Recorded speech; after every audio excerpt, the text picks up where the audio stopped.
Welcome to Essential Hayek. I'm Don Boudreau, professor of economics at George Mason University, senior fellow at the Fraser Institute, and blogger at Cafe Hayek. This video is part of the Fraser Institute's initiative to present the key ideas of F.A. Hayek in an easily accessible format. In this video, we explore Hayek's work on economic booms and busts, work for which he was awarded a Nobel Prize in Economics in 1974.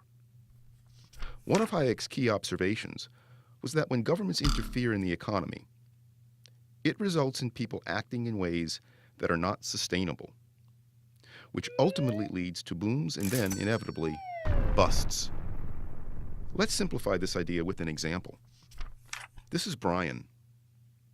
Brian is a politician who thinks he has a great idea for creating jobs and widespread prosperity.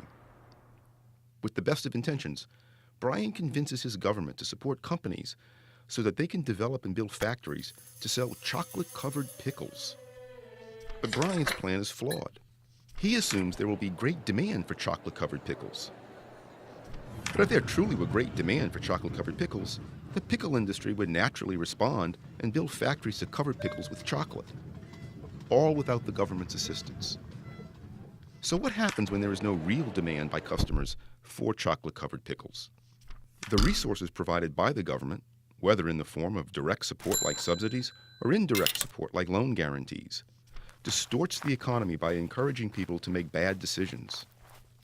In this case, to use resources to make chocolate-covered pickles.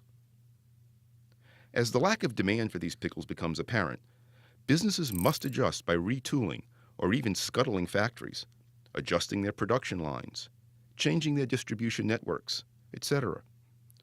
All of these things mean idle resources in the short term as businesses adjust to the reality of the market.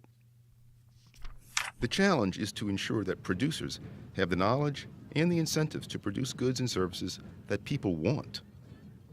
Government interference, such as through subsidies or, especially importantly, by manipulating the money supply, obscures that knowledge by distorting prices. This interference, by initially causing producers to tool up to produce things that consumers don't really want, inevitably results in producers having to tool down and readjust in order to better meet true consumer demands. The core insight from Hayek on economic booms and busts is that government interference, even when done with the best of intentions, changes people's behavior by changing incentives and changing signals in the market. These changes result in investments that are not sustainable and which ultimately lead to recessions or busts. To learn more and to download Essential Hayek for free, visit www.essentialhayek.org.